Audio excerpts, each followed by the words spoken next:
54. Fighting the tyranny of fear. May 9, 1944.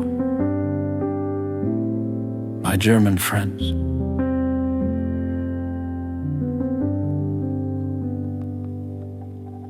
Frightful pictures are being painted daily concerning what awaits you when Germany collapses. The Nazis want to squeeze the last blood sacrifices out of you by the wild fear that they arouse. They want to put you into a position in which you can be dragged to the slaughterhouse because you believe that you can escape something worse. Fear makes people incapable of judgment. A deeply frightened nation can no longer see what is being done with it. Before the mass attacks of the last World War, it was common to give the attacking regiments strong alcoholic drinks. In this war, there is an even better intoxicant. First, the Nazi teaching of the dignity of death. Then, the fascination of great victories. Finally, when all these intoxicants run out, they administer the last remedy, fear. And even this drug works. Fear bewilders, making one incapable of action.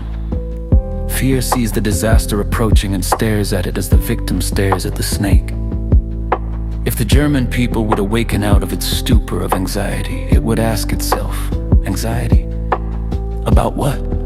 But this question cannot be answered. One can be afraid of something, for instance, of hunger. But one can overcome this fear through courage. Bravery is fear that has been overcome. But one can't conquer anxiety through courage because anxiety doesn't know what it is anxious about. The spell must be broken. Look at their frightening pictures. Look at them closely.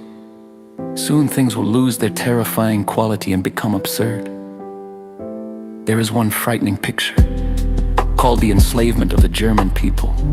No one knows exactly what that means, but precisely because of that, it is suited for creating fear. Of course, everyone can see that it is impossible to enslave 70 million people without making a new order of Europe impossible, surely.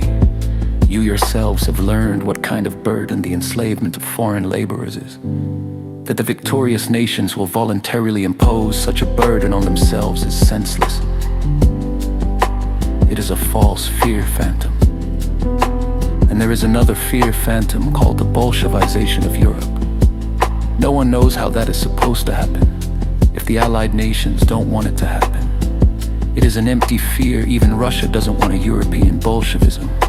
It wants a friendly Europe, not a Europe that will be the cause for a new war. And there is a third fear phantom, the progressive deterioration of Germany, the destruction of its economy. It is particularly easy to paint this phantom with the harshest colors. But the German people are not alone in the world, and impoverished Germany means impoverishment for Europe as a whole. A Germany without industry means the reduction of European industry. No one who is responsible can want that. The truth will be hard, but it will have nothing to do with the horror that the Nazis are painting. Awaken out of the stupor of anxiety. Embrace the courage to see what is true. When you have freed yourselves from Hitler, there is nothing more that you cannot meet with bravery. Then you are also liberated from the deepest root of anxiety, guilt.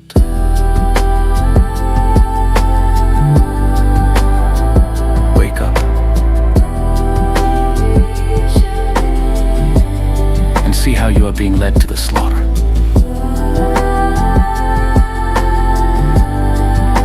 Wake up out of the intoxicant of fear. Proceed toward the future soberly, with clarity and bravery.